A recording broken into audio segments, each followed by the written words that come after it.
Hello Math 8 students, this is Open Up Resources, Unit 4, Lesson 3, Balanced Moves.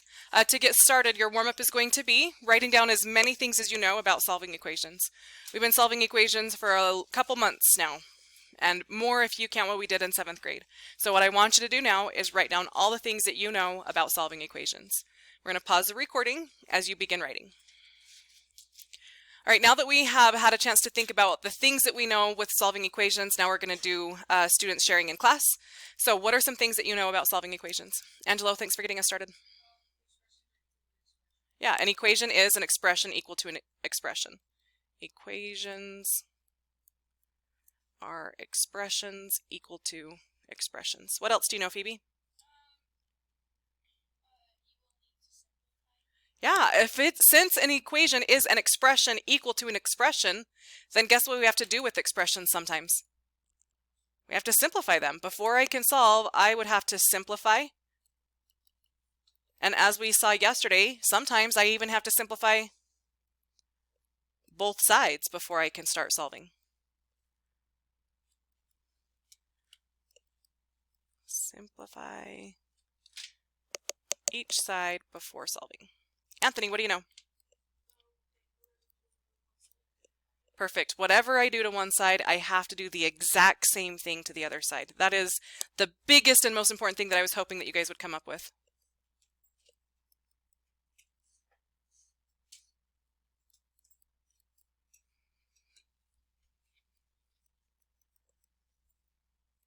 All right, Lucas. Yeah. I know it's an equation because it has an equal sign. That's the root word of equation is equal. Equations have an equal sign. Angelo? Yeah, equations are solved. And I think that this is important to discuss and to distinguish. Earlier, Phoebe said simplify each side before solving. So I have to simplify first because equations are made up of expressions. Expressions must be simplified. But once each side is simplified, then the whole point of those equations are solving them. Come on. The way that I solve equations is I do the same thing to each side in an attempt to isolate the variable. Equations are solved. What it means when I'm solving it is I find the value of the variable that makes the equation true. Thanks for adding that to your list, guys.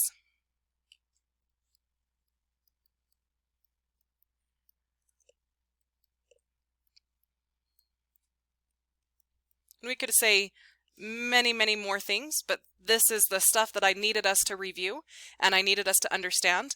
The one thing that's going to be really important today is please don't forget that whatever we do to one side, we have to do it to the other side. It's going to be one of the biggest things to remember. And I'm not going to pass out the lesson just yet. What I want to do first is I want to talk about some balanced hangers and what we would do to solve these balanced hangers. So here's hanger A. What are some things that you would do? Like what would be maybe the first step that you would take with this balanced hanger? Good, a couple hands. Will you discuss with your tables for a quick second? Discuss with your tables. What would you do first?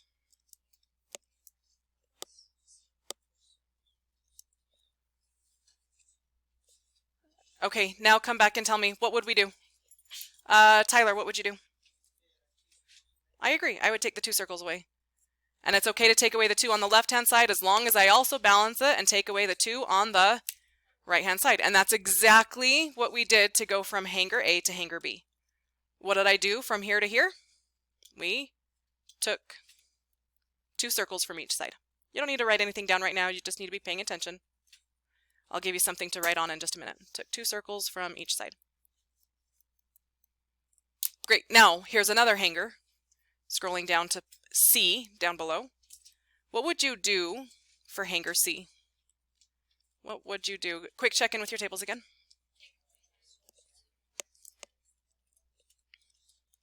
All right, now who would like to share? Phoebe. Yeah, take away a triangle, take away a triangle. Is that the only thing that I can do? Okay, what else could I do, Alex? Yep, take away a square from left side, take away a square from the right-hand side. And because I'm keeping it balanced, right? And let's take a look and see, is that how we went from hanger C to hanger D? Yeah. So I'm going to write that down, remove one square and one triangle each side.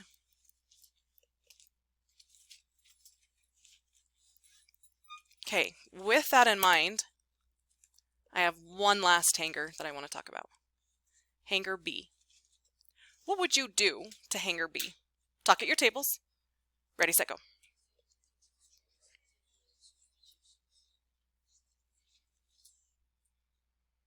Okay, Eric, what would you do? Yeah, it makes sense that we would take away two triangles. 1, 2, 1, 2. Is that the only thing I would do? Okay, what else? Harmony. Yep, I would take away two squares from each side. And that would leave me with 3 triangles is equal to 2 squares, right? Oh, thank you. I forgot about this one down here. 3 triangles and that 4th one down there. Great. Now, that being said, here's hanger C. Is that what happened here? No, we probably would have had this instinct that since we had the same thing on both sides, let's get rid of it. But is that how we changed B to C now that I've revealed C? No. So let's re-look at this. Now that you know what hanger C looks like, what change did we make? And I'm going to pause the recording because this one's going to take a little bit longer discussion. So I'm going to pause the recording as students discuss in class. Ready, set, go. What changed B to C? What happened? Emma. Yeah, so if I'm looking at this, there's 4 squares down to 2 squares. 2 squares down to 1. There's something else that happened. There was 2 triangles and now there's only 1 on the right-hand side. And there was 6 triangles and now there's 3. So let me ask you this. Since you told me that whatever we do to one side, we have to do to the other side, am I doing the same thing to each side? No, because here I took away 3 triangles, here 1. Here I took away 1 square and 2 squares. So I need to re-look at this in a little bit different way. How can I do the exact same thing to each side and keep it balanced? Taking things away didn't work. So what am I doing to keep it balanced, doing the exact same thing to each side? I'm going to pause recording one more time as you discuss and see if you can figure it out. Ready, set, go. All right, students have had a chance to discuss in class, so let's go over this. Tyler. We are dividing. It might not be obvious and easy to see, but what if I do this and I say, hey, this is a group and this is a group. Instead of 2 groups, I want to look at just 1 group. How can I take 2 groups and then only look at one of those groups? It's because I'm dividing by 2. Did I do the same thing to the other side? How many squares did I have? 4. What happens if I have 4 and I divide it by 2? I'm left with 2 squares. I have 2 triangles. What happens when I take 2 triangles and I divide it by 2? I'm left with 1 triangle. I had my 2 groups divided by 2 leaves me with just 1 of those groups. So great job. We are doing the same thing to each side. It's just this time the thing that we were doing wasn't taking things away. We were dividing by 2. And now I'm ready to pass out today's lesson. So I'm going to pause the recording as we pass out the lesson, and you're going to see those same balanced hangers A, B, C, and D. I want you to write down the things that happened. So when I pass this out to you, you're going to write down the things that happened. How did we go from A to B, B to C, C to D, etc.? Pausing the recording now. Okay, and now that you have your copy in front of you, this is what we should be writing. How did we go from hanger A to hanger B? We, Tyler, subtracted what? 2 circles each side, yep. Subtract 2 circles each side. And what did we do from B to C, Jada? Yeah, this is where we divided everything by 2.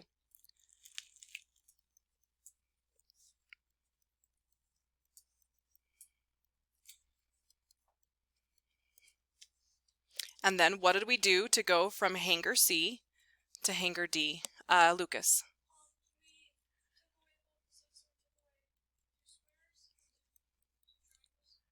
Two squares? Oh, one square from each side. Okay, subtract one square. And what else did I take away? How many triangles? One triangle each side.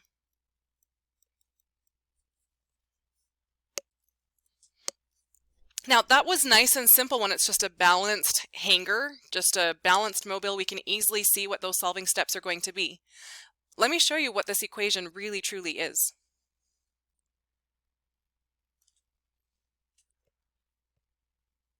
That looks kind of intimidating, doesn't it? Yeah, but we need to understand that it's really not that scary as long as we just break it down and take these little baby steps. This is the first time we've seen an equation that has x's, y's, and z's. Now what you're supposed to do is identify which of these four equations matches with each of these hangers. I'll get you started. Hanger A is the biggest one with all of the shapes. We have triangles, circles, and squares. And this equation here is the only one that has x's, y's, and z's. So this one here represents hanger A.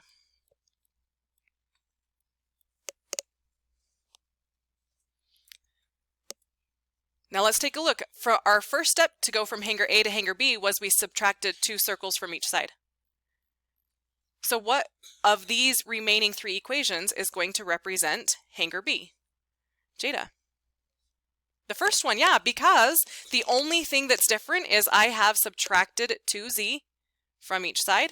And now that those two z's, or the two circles, are gone, look at what I have left.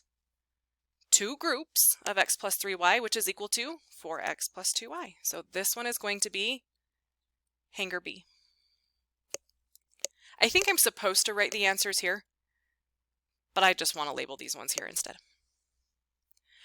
Now, something interesting happens to go from hanger B to hanger C.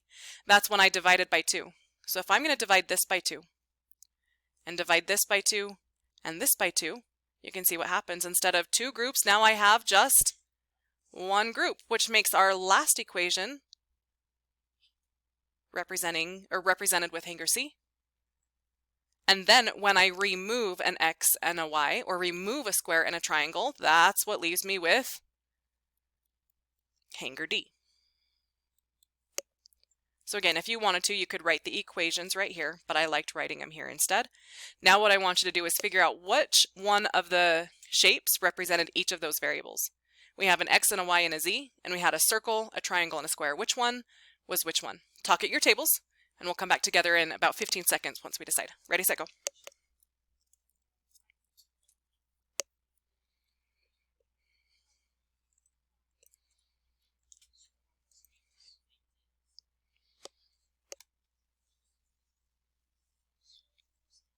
Okay, who thinks they know? Okay, Lucas, what do you know? You think the circle is x? Why do you think the circle is x?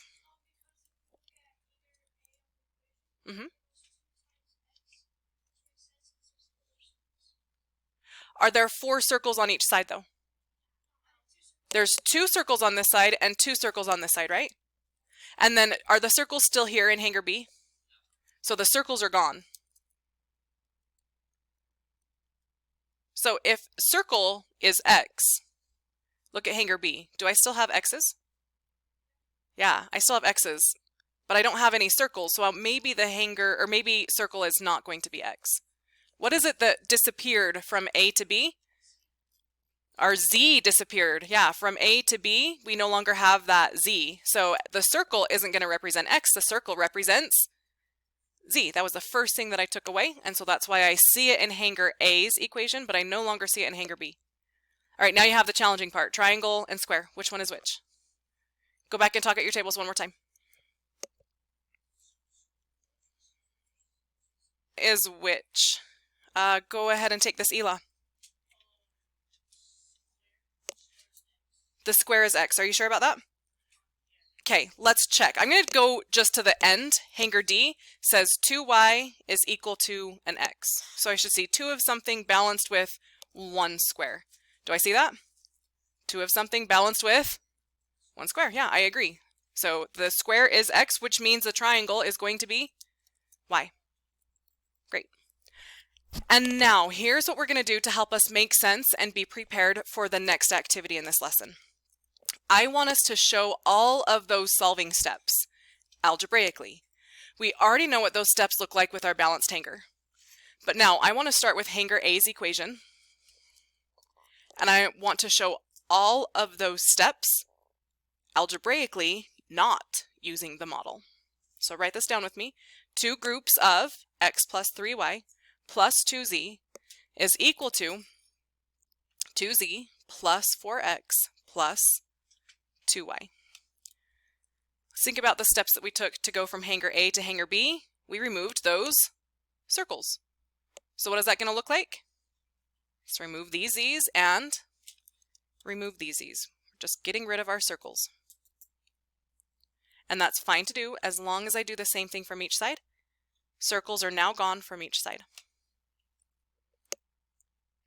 That leaves me now with 2 groups of x plus 3y, which was equal to 4x plus 2y.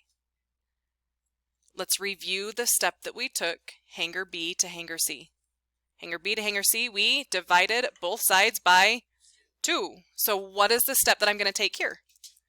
Divide each side by 2. This whole side is going to be divided by 2, and this whole side is going to be divided by 2, but I'm going to divide it by 2 in pieces. 4x divided by 2, and then also 2y divided by 2, just like we did with our model. Instead of having 2 groups, now I have just 1 group, x plus 3y, which is equal to our 4 x's, or our 4 squares, divided by 2, left me with 2 x's, or 2 squares. And my 2 y's, or my 2 triangles, divided by 2, left me with 1 y, or 1 triangle. And then they did 2 steps at the same time. They said, hey, we have these x's on each side. Let's get rid of them. And also we have these y's on each side, so let's get rid of those. And when I do that, x subtract x, no more x. 3y subtract y is 2y. 2x take away an x is x, and y take away a y is gone. And this is where we ended up, which represents hanger D. So we can do really complicated equations. We just need to really break them down, and if it helps, model it. Think about it like our balanced hangers here. Okay, for this next activity, you're going to be given a set of cards that you need to sort. So I want you to pull the paper clip off of the papers, kind of scatter them at your table, but make sure that everyone at your table can see them. If you're watching this at home, instead of being passed out some cards, you're going to click on the link in Canvas so that you can do the sorting activity digitally. And I want you to notice within your set of cards, you've got some cards that have equations on them, and you have some cards that have words on them. What I want you to do is identify what step was taken to go from the top equation to the bottom equation. So everyone find card 1. We're going to look at card 1 together. Everyone found card 1? Okay. And if you can't see it in front of you because your group isn't sharing, you can see it up on the screen. I have 3x plus 7 is equal to 5x. That's the original equation. But then when I look below that, I can see there's just a 7. Do I still have the 3x? No, Mrs. Proctor.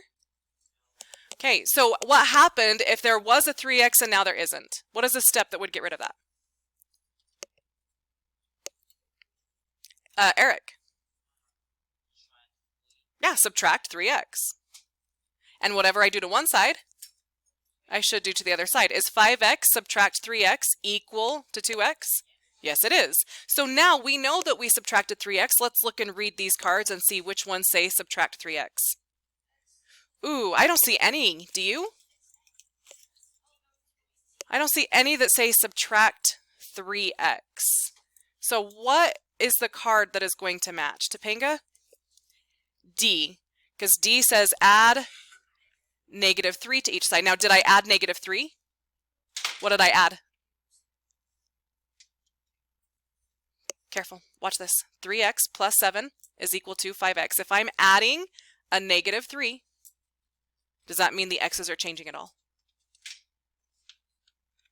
No. What is 3x plus a -3? Can't do it. These are x tiles and unit tiles. I can do 7 plus a -3, but that's going to leave me with 4, and that's not at all what that looks like. So you're on the right track. We can't think of it as subtraction if I'm trying to make a match. I do need to think about it as adding a negative, but we need to make sure that we choose the right one. Topanga, you want to make a change? It's B. Yeah, it's not adding a -3, but it would be adding a -3x.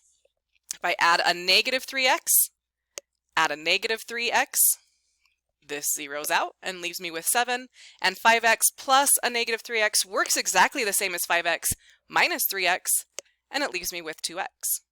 So I would match card 1 with card B. There, I've done one of them for you. It's your job to find the rest of those matches. As you're doing this and matching them together, please do not write on my cards, but you're welcome to write on your own notes packet if you need to take any notes. We're going to pause the recording as students work on this.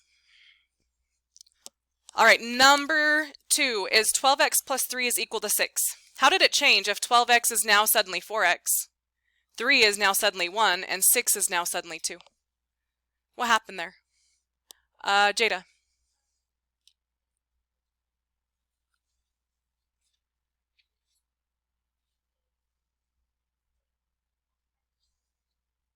Yeah, so normally we wouldn't say multiplied by 1/3. What we would do is we would say we divide by 3.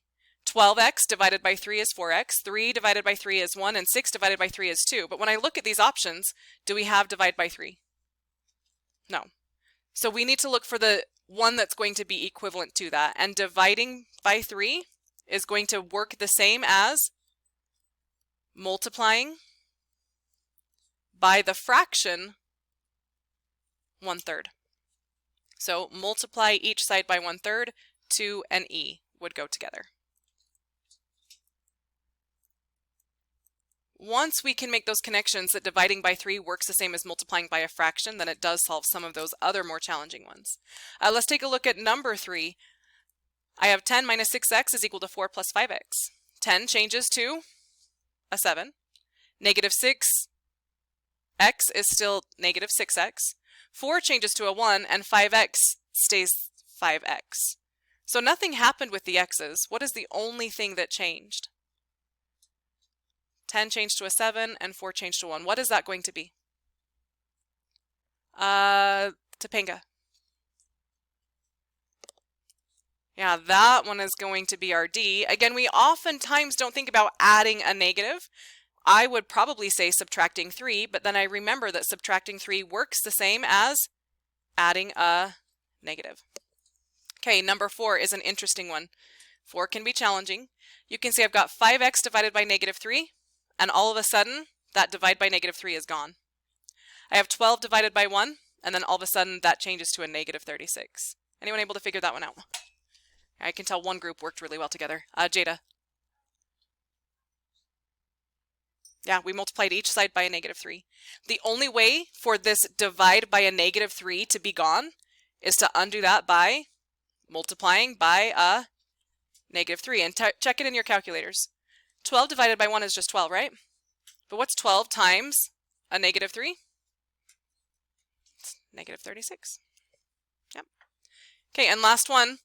We're down to A or C. What's happening? I have -3 groups of 4x minus 3, and now all of a sudden, here's just the 1. I have -15, which is all of a sudden 5. So what did I do to each side? Did I add 3x? Or did I multiply each side by -1/3? Jeremiah? If I add 3x, let's look at what that's going to happen. I have not just -3 groups of 4x. That's -12x, negative 3 groups of negative 3 is going to be plus 9, and that's equal to negative 15x. So if I add 3x to each side, sorry, that's not a negative 15x, that's just negative 15. Is that going to leave me with 4x? No, so it's probably not the adding 3x to each side. Let's try the other one, which is not quite as obvious or as intuitive. Could it be multiplying each side by a negative 1/3? What I would normally do is I would say, let's divide each side by a negative 3. Is that going to get rid of those 3 groups? Yep. And negative 15 divided by a negative 3 is a positive 5. But I don't have an option for dividing by negative 3, but I know that dividing by a negative 3 is the same as multiplying by a negative 1/3. For this next piece, you're going to notice that one of our equation cards was blank and C doesn't have a match. The directions on your paper say one of the letter cards will not have a match. We know now that that's C. For this card, you need to write 2 equations showing the described move. That means I need to write an equation. You're not going to write it on my card though. You're going to write it on your own paper. But you need to write an equation that I could take a step where I add 3x to each side, and it's going to get us closer to solving. So I'm going to think about this. When I add 3x to each side, it's because I'm probably undoing subtraction of 3x. I undo adding, or I undo subtraction with adding. So I need to create an equation where when I add 3x, it's going to get it closer to solving. Pause the recording as you try and figure out what that would look like, and when you take that step, what the next equation will look like.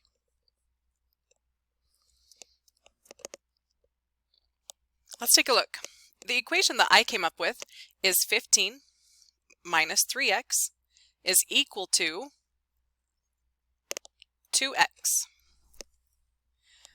If I add 3x to each side, as it says in part C, I can see that I've subtracted 3x. I can undo that by adding 3x, and whatever I do to one side, I do it to the other side. That did get me closer to solving because now this is going to zero out, and it is going to leave me with 15, which is equal to 2x plus 3x is 5x. Now, if I actually remove this piece of information here, you can see this was the original equation, this is the new equation, and then we could ask, how did that happen? How did that change? Just the same way that we did with the others. We, of course, built it ourselves, so we know it's because we added 3x to undo subtracting 3x, and we balanced it to the same side. For this next activity, we have an equation that both Noah and Lynn solved. They solved it in different ways, and I want you to go through their steps to first identify what they did to go from one line to the next, and then if they did it correctly and if you agree with them or not. So the original equation that both Noah and Lynn solved is 14a equals 2 groups of a minus 3. Here's what Noah did, and here's what Lynn did. What I would suggest doing is identifying what's different and what step they took to get there. For example, when I'm looking at Noah's first step, here's the original equation, and I can see 14a stayed the same as 14a. But this side, we had 2 groups of a minus 3, and now I no longer have those groups. So when I'm trying to identify what happened, I'm going to notice that since it's no longer in groups, it's because we use the distributive property.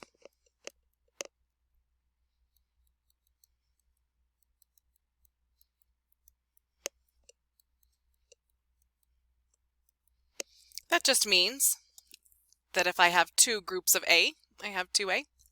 And if I have 2 groups of subtracting 3, then that is going to leave me with subtracting 6. So I would suggest going through each one of these steps just like that and identifying and writing off to the side what steps they took. Go ahead and pause the recording as you try that now for Noah and for Lynn. Now that you have tried it for each, let's continue on identifying what steps were taken. Noah was left with 14a is equal to 2a minus 6.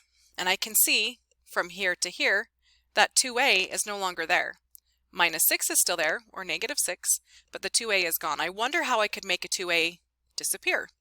I could probably do that by subtracting 2a.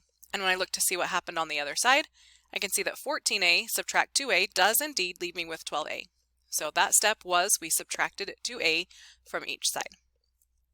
Now there's only one solving step left. A is multiplied by 12, and in this row here, it's A all by itself. So I might ask, how can I undo A being multiplied by 12? I would have to divide by 12. Let's check to see if the same thing happened on the other side. Negative 6 divided by 12. Plug it into your calculators if you need to. Negative 6 divided by 12 is indeed equal to negative 1/2. Now let's do the same steps for Lynn. Lynn's is a little bit more challenging to identify what happened unless you remember how we started class. Lynn has 14a is equal to 2 groups of a minus 3. And I see in this first step, they're no longer in groups. I had 2 groups, now I only have 1 group. So think back to what that looked like with our balanced hanger.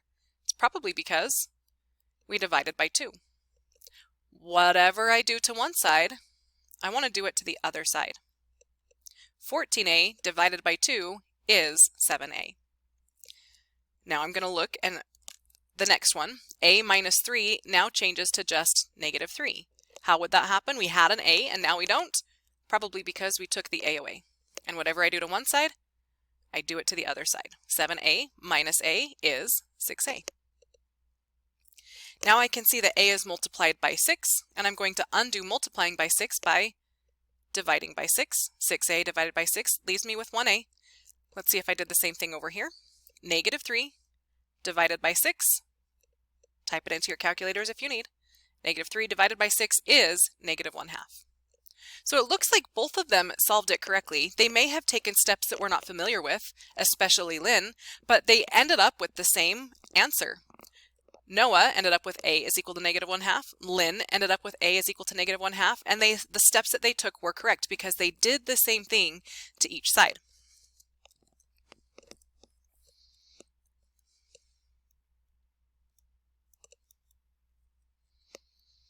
Now with that in mind, we have another equation. Elena is asked to solve 15 minus 10x is equal to 5 groups of x plus 9. What do you think she should do first? If you were solving this equation, what would you do? Personally, if it were me, I would take the same steps as Noah. I would simplify first. So if I were going to solve it in the same manner that Noah solved his equation, I would simplify first and use that distributive property. 15 minus 10x is equal to 5 groups of x plus 9, and I'm going to distribute first. 5 groups of x is 5x, and 5 groups of 9 is 45. That's going to be equal to the 15 minus 10x. Nothing happened over there. But now both sides are simplified, and now that both sides are simplified, now I can begin solving. I would like to combine all of the x's on one side. Since I have 10 negative x tiles here, I'm going to add 10x so that those will zero out. And I'm going to balance it and do the same thing to the other side. That has now zeroed out, and I'm left with just 15, which is equal to 5x plus 10x is 15x plus that 45. And I'm out of space, so I'm going to just rewrite it up here. 15 is equal to 15x plus 45. X is multiplied by 15, and then we add 45, and I can undo that by subtracting 45, balancing it and doing the same thing to the other side. 15 minus 45 leaves me with negative 30, which is equal to, since that zeroed out, I'm left with just 15x. And now x is multiplied by 15, and I undo that by dividing by 15. Negative 30 divided by 15 is equal to negative 2. And 15 divided by 15, that divides out, leaving me with just x. So x is equal to negative 2. Those are the steps that I would have taken. But it could be interesting if we decided to take Lynn's steps. Let's try it using Lynn's method.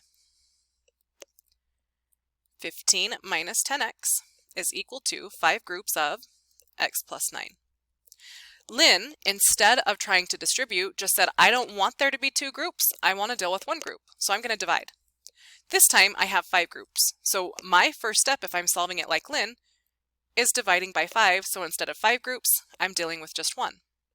It's okay to divide by 5 as long as you divide the other side by 5. Now my other side has multiple pieces, so I'm going to divide every piece by 5. 15 divided by 5 is equal to 3. Negative 10x divided by 5 is equal to a negative 2x. That's equal to, instead of 5 groups, now I have just one group of x plus 9. I still would like to combine my x's to one side, and I have these two negative x tiles, which I can zero out by adding 2x, and that's great as long as I do the same thing to the other side. So that has zeroed out, and I'm left with 3, which is equal to an x plus 2 more x is 3x plus 9. Again, I'm out of space, so I'm going to rewrite it up here. 3 is equal to 3x plus 9. X is multiplied by 3, and then we add 9, and I can undo that by subtracting 9 and balancing it, doing the same thing to the other side. 3 minus 9 is equal to negative 6, which is equal to 3x. X is multiplied by 3, and I undo multiplying by 3 by dividing by 3. That leaves me with x, which is equal to negative 6 divided by 3 is negative 2. I got the exact same thing that Noah got, but I did it in a different way by dividing out the groups instead of doing the distribution. Let's take a look at Diego's equation. Diego is asked to solve 3x minus 8, which is equal to 4 groups of x plus 5. What would you do if you were solving Diego's equation? Once again, if I look at it, trying to solve it in these two different versions, solving it Noah's way and Lynn's way, if I'm solving it like Noah does, I would probably distribute first. 4 groups of x is 4x, and 4 groups of 5 is 20. That's equal to 3x minus 8. Now that it's simplified, now I can begin solving. I have 3 x tiles on this side and 4 x tiles on this side, so I'm going to subtract 3x so that I don't have any more x's on the left-hand side and balance it doing the same thing to the right-hand side. This leaves me with, be careful, it's not 8, we're subtracting 8, so it leaves me with negative 8, which is equal to 4x take away an x is still 1x plus 20. And now one single solving step left. X plus 20 can be undone by subtracting 20. Balancing it and doing the same thing to the other side, and I have negative 8 minus 20 is negative 28, which is equal to x. If I try and solve it the way that Lynn does, where Lynn, instead of distributing, decides to deal with just one group instead of multiple groups, that means Lynn is going to divide each side by 4. That way, instead of 4 groups, I'm dealing with just 1. And that's fine as long as we do the same thing to the other side. So I could divide this whole side by 4, but I can do it in pieces. And I can see negative 8 divided by 4, that's going to be nice. Negative 8 divided by 4 is negative 2. 3x divided by 4 does not simplify nicely. 3x divided by 4 is the fraction 3/4 of an x. That would be equal to x plus 5. So, is this going to work? Absolutely. But I don't know that this is always going to be the best step because I don't think I'm going to be very successful managing that fraction. If there's another way to do it, like Noah's way, where I can avoid using those fractions, I will probably choose that method. We have made it to the end of the lesson, and here is your lesson 3 summary. An equation tells us that 2 expressions have equal value. We've been saying that for a long time. As you said in our warm-up, an equation is an expression equal to an expression.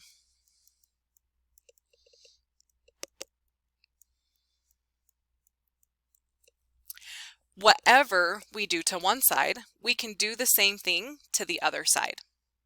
That's how we solve equations. What we have typically looked at is, since I have a plus 9, I can undo that by subtracting 9. This summarizes it a little bit differently, and instead it says we could add negative 9 to each side. Biggest takeaway here is just understanding that adding a negative 9 works the same as subtracting a positive 9.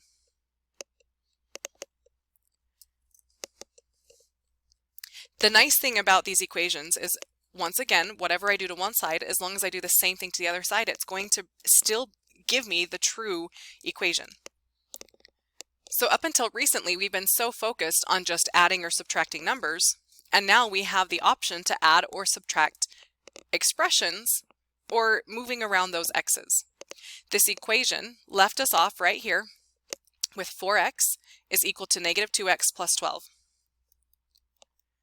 And since I have x's on both sides, I now have the option of adding 2x to each side, and that will still give me a true equation with an expression equal to an expression. So if my solving steps mean that I need to add x's or remove x's, I can do that. 4x plus 2x is 6x, and that is equal to that negative 12. We can even multiply or divide. Again, we have focused mostly on dividing to undo multiplying by 6, but that works the same as multiplying each side by 1/6. So again, multiplying by 1/6 works the same as dividing by 6. That's it for today's lesson. Your cool down is to match each of these sets of equations with the steps that they took.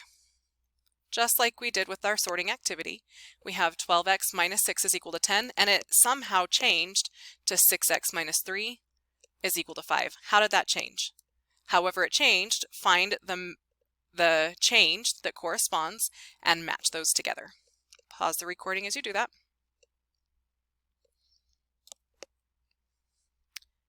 What I can see in this equation, 10 is divided by 2 to be 5.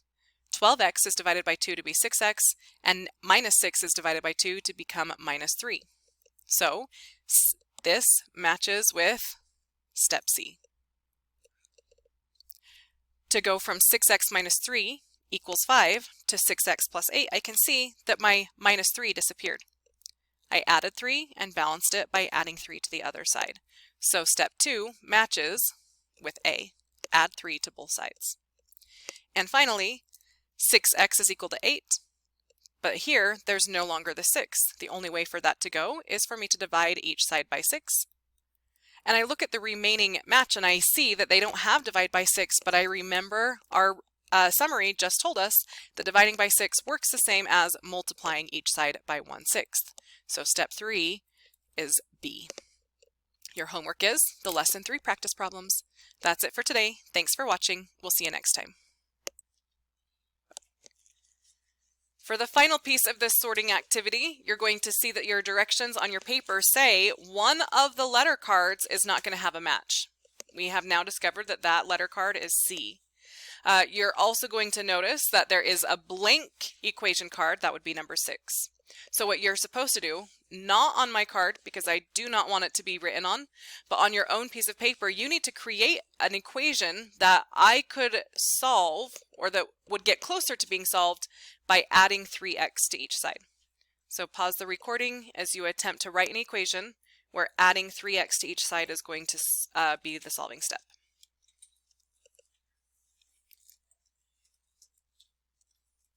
Here is an example.